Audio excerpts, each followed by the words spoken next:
Welcome back, everybody. Today I'm going to try to show you how to graft. I'm hoping I'll be able to focus in close enough on the rootstock and the scion in order to be able to show you.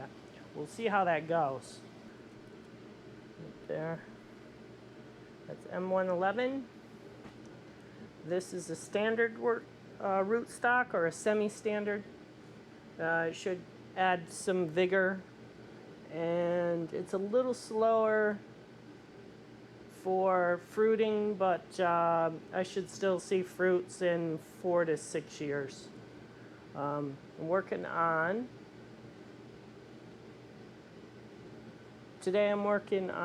backing up some apples that I only have one tree of, so I want to make sure I have some backups in case that tree ever gets diseased or dies, and I'll go from there. So this rootstock I'm actually going to throw in some water. I got some over here. I don't like to let them sit in water for a long time.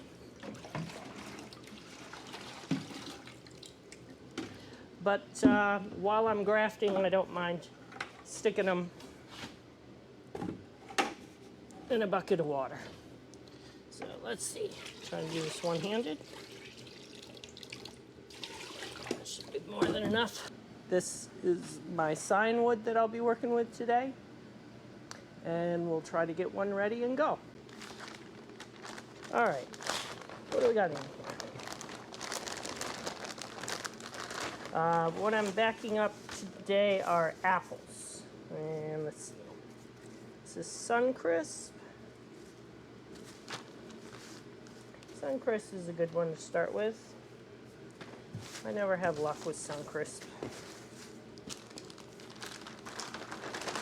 The deer like to eat Suncrisp too. All right, let's see. So, I'll get a scion out of here. And a nice looking one. This one's pretty straight. See if you guys can see that. See the end. The other end, these will be a little dry and desiccated. I'm going to want to trim some of that away. This should be 1-year-old growth. And this should be in real good shape. I'll show you, I hope. Right here. See how that's green? That shows your scion's still alive. I'll show you quickly. I have a variety of grafting knives. I sharpened these this morning. This guy is just an Amazon special. This is a stainless blade. I actually have this sharpened backwards, and it's a single bevel. I don't know if you can see that. See on this side, right along this edge, it's sharpened on that side. On this side, it's completely flat. I'll show you what I use this guy for. This is a Tina. This knife I am not as thrilled with as everybody suggests I should be. Tina has a really good reputation, but I'm always kind of middle of the road on this knife. This is beveled on the opposite side, if you guys can see that, and then flat on this side. And I'll show you how I use that one. This is beveled the same as the Tina. It is a little grafting knife I picked up inexpensively off, somebody was offering it online. It's very small. It's a German-built knife, good quality. My biggest complaint with that is it's too darn small. And this is an Opinel. This is a high carbon steel. This is a double bevel, if you guys can see that. And that this is kind of a general use knife. A lot of people don't like to graft with a double bevel knife. I don't mind it. And I'll use that for some other stuff. Alright, so I'll show you how you make the first cut. So in my first cut, I don't worry too much about the length of the scion. I don't cut it down. I just determine where I want to start. This looks pretty good. It looks like I cut it. Sorry. Looks like I cut it right about where the 2-year-old growth ended and the 1-year-old growth started. So this guy's ready to go. And I want to start looking for buds, viable buds. First one's probably up in here, so I'll cut it back into there someplace and drop it low again. Alright, so the first thing I want to do, I'm going to start with the Tina that has the bevel that I want. And I'm going to make a long, shallow cut going diagonally across. I'm probably going to want to save either this bud or this bud. So we'll go right about in here. So, grip my scion. The bevel on this Tina is on this side. That puts the flat side up against the scion, the stick. And then it's just a quick motion. And that gave me a little bit shallower cut than I want. So, let's see if I get warmed up here. I'm going to try to elongate that.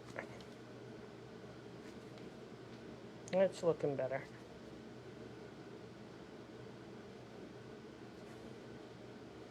This quite often is where I will switch back to that Amazon knife, beveled on the opposite side, and I'll clean this up just a little bit.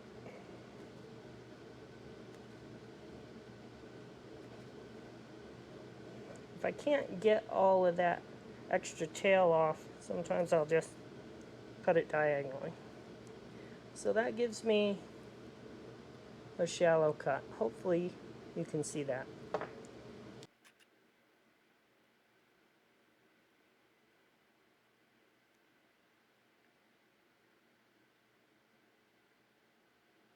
The next thing I need to do is I'm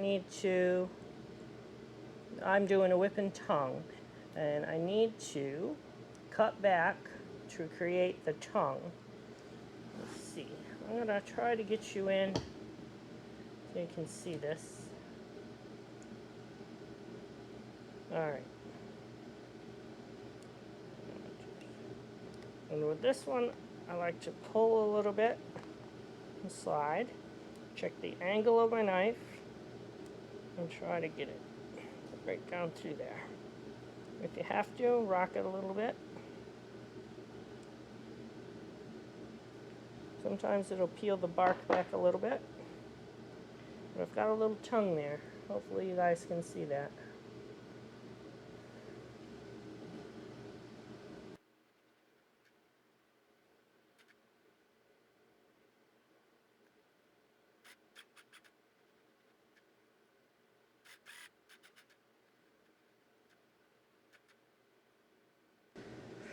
I've got that prepared, so I want 2 or 3 buds. On this scion, 3 buds comes right up to here. I'm going to go ahead and nip it just a little above that. Usually a little bit diagonal. Hopefully you can see that. Cut that right off. Save this piece. So there's 3 buds on here. That's enough. And there's my surface I'm going to connect to the rootstock. So I want to bring this back, probably back into here someplace, just above the rootstock. I graft a little higher than some people. Some people like to come right down close to the roots. I don't. I like some of my rootstock to remain. This is going to get put in the nursery bed and then transferred to the orchard next year probably. So what I like to do is give it enough room. When it gets transplanted, it might end up a little bit deeper. And the farther up I come as I'm planting, the closer the graft union is going to be to the ground. So I want that graft union to always remain above the ground. And here's what we're going to do.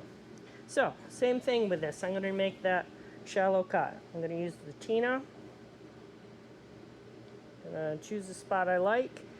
Technically, you want something the same size as your scion, but that doesn't always work, and I don't worry about it too much. I will show you. I got a bud right there and a blank spot right back here. Another bud on this side. So I want to lose this bud and make my shallow cut right through there. So, and that one cut pretty good. I like that. It's about the same. And now we're going to want to see. So here's the, I want to see. See, those are about the same size. I'm going to make a tongue on there, just like we did on the other. So in here,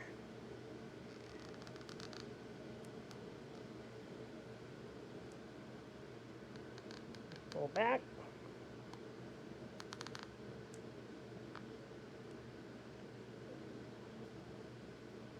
Alright, so I got my two tongues.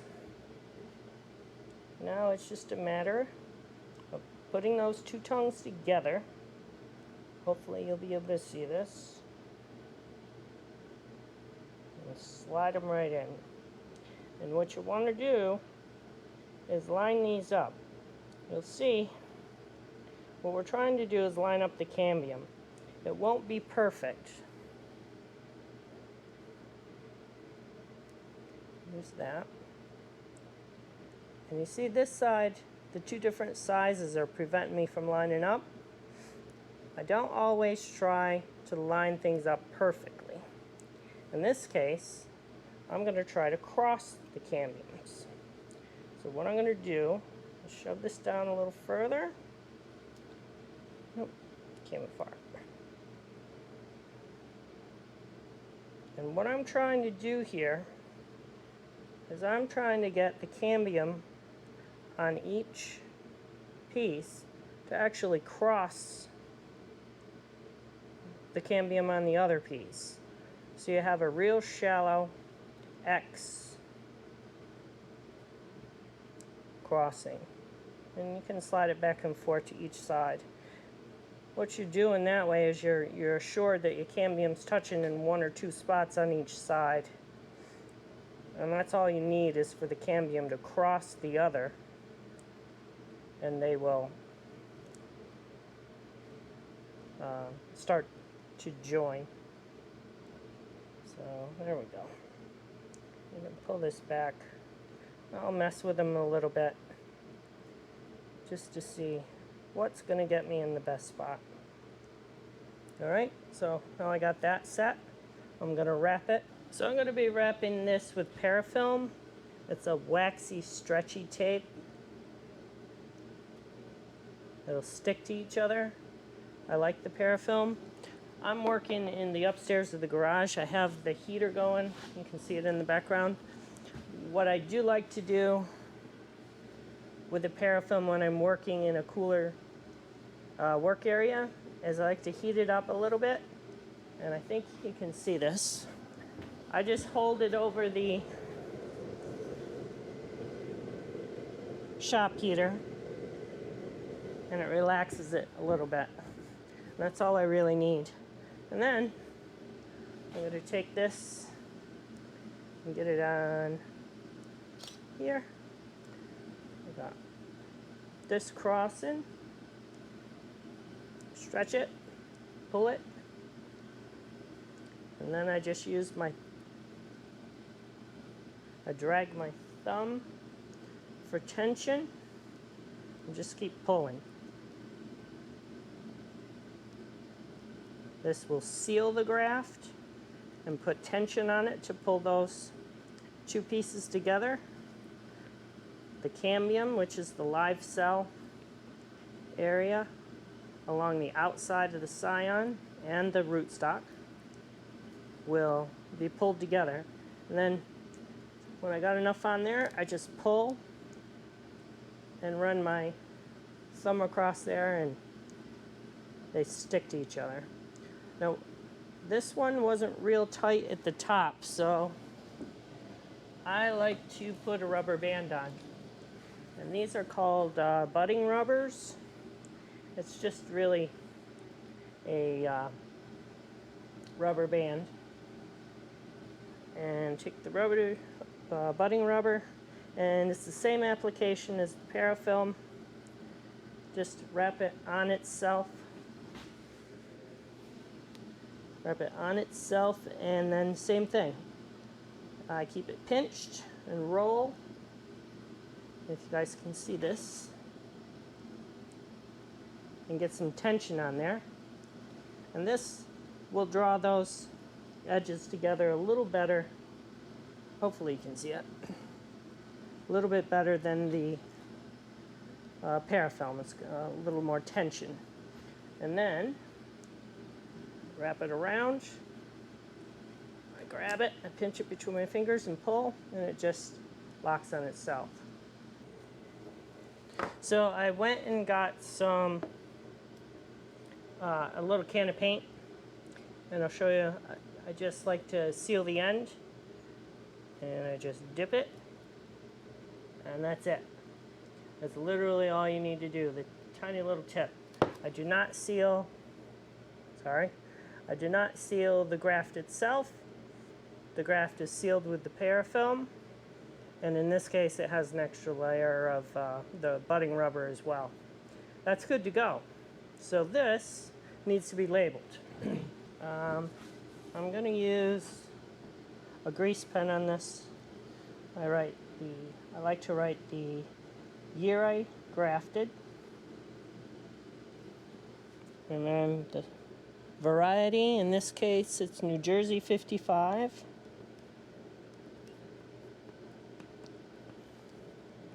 Also known as Suncrisp.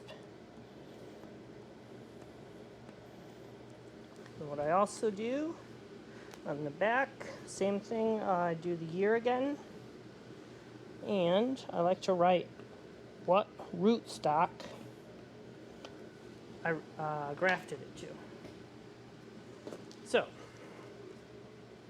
year and the tree. Alright.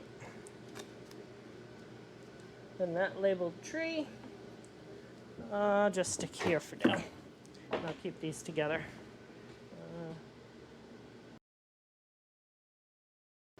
I wanted to show you an alternative graft. I have a rootstock, which is considerably larger, not considerably, but it's larger than the scion. So here's what I'm going to do. I already cut the whip and tongue in the scion. This is ready to go. And I'm going to show you what I'm going to do with my rootstock. Is I'm not going to cut the whole thing back. I already cut it to length. What I'm going to do is take a wedge out of the side that hopefully will be about the size of the scion and about the same length. So take my Tina, and I'm not going to come all the way over to the other side. This wedge is just going to come part way across the tip, and I'll show you.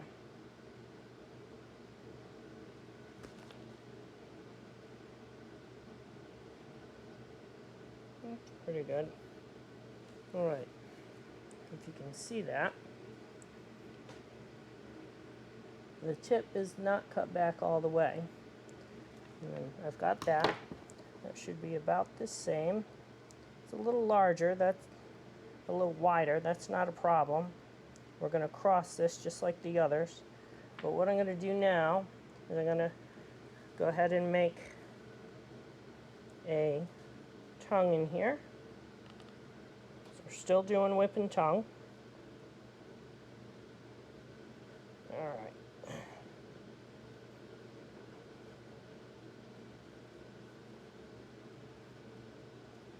So I got that tongue in there. Let's see if you guys can see it. See that? And then I'm going to slide my scion in. Same thing. I want that scion to cross over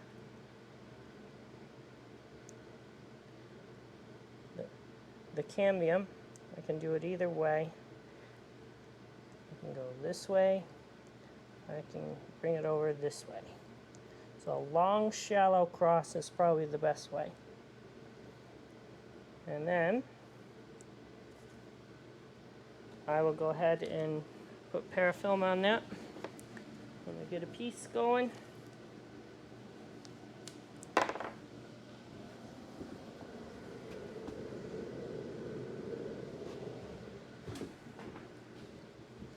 Alright, this is crossing. Same thing. When you get the parafilm on there, get some tension on it.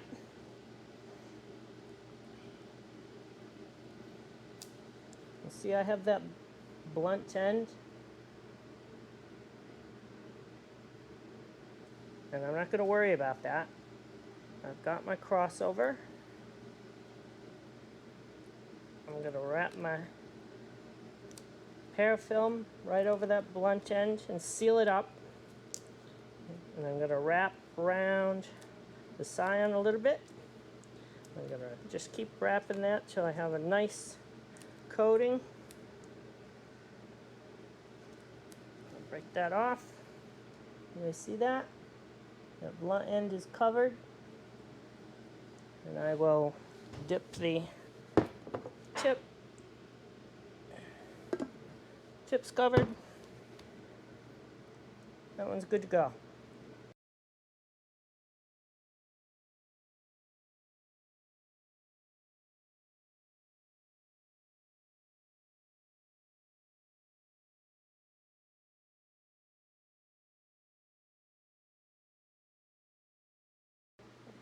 I have two very small scions, and I would like to show you how to do a cleft graft. It's the only way I really have to do these. So, first I'm going to start with, I want a fairly large rootstock for this one. This one's got a couple branches sticking out. It's not bad. I'm just going to clean off that. I'm going to wipe off the trunk. Alright, on this scion, I'm going to choose a nice, I want a clean section where there's a long, smooth section between a couple buds. This one's pretty budded up. I think maybe right here. Alright, so I'm going to cut that just below the bud. Okay. Now I'm going to split this trunk, and I'm using my cheap Amazon knife, and hopefully you can see that. I'm just going to rock it. It'll start splitting, and I'm down. I've probably split the trunk by about an inch or so. You probably can't even see it. Let's see. This budding knife will split it. So let's see. See the split? Alright. That's ready to go. Now, with the scion, what I want to do is just shave off not one side but two. So, see, if I stand, trying to find a spot to stand where you can see it. I don't know if that window back there is blocking you. See if you could see. So, do the first side. I'm going to roll it over between my fingers. Hit the second side. And you guys should be able to see. Now I got a wedge. Okay, and I actually have a second one.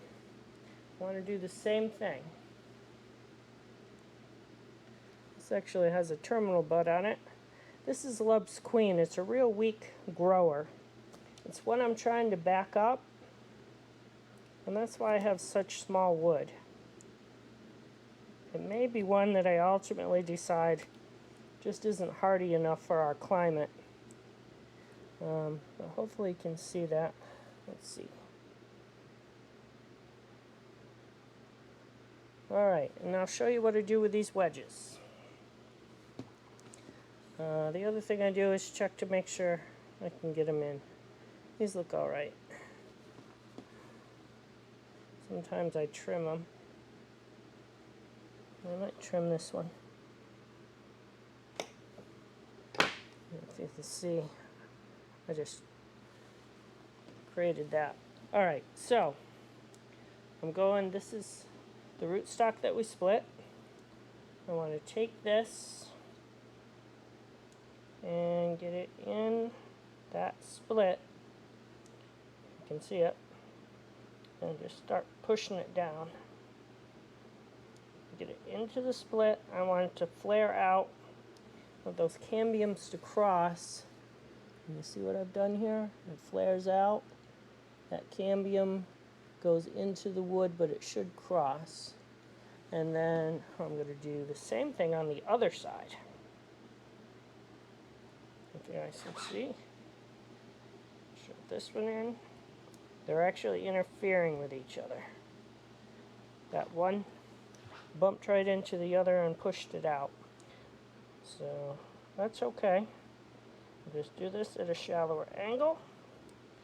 Force it down in there. And yeah, we got it. It's down below. See how it's actually down below a little bit? That's okay. All I needed is that crossing the cambium. So that one looks good. And then I'm going to wrap them. So, got some, maybe heat up my grafting tape. Alright, I'm going to wrap these. Now I got a split in the trunk, so I want to try to seal that. I want to get this wrapped enough. Go around a couple times. See, it's up above a little bit. And do a couple crosses. Go around the scion. Come back around the scion. Just keep flipping back and forth until you get that sealed up. Go around a few more times. Just keep crisscrossing. This parafilm has a waxy coating on it. That's what makes it stick to itself. And you just want to keep crossing them till you can get that wax to seal against itself. And then actually push this right down.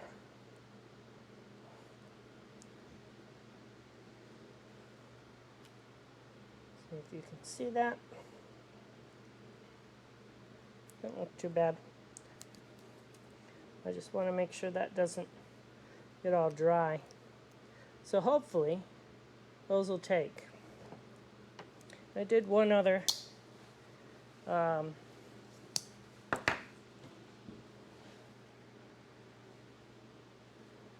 this guy, same thing.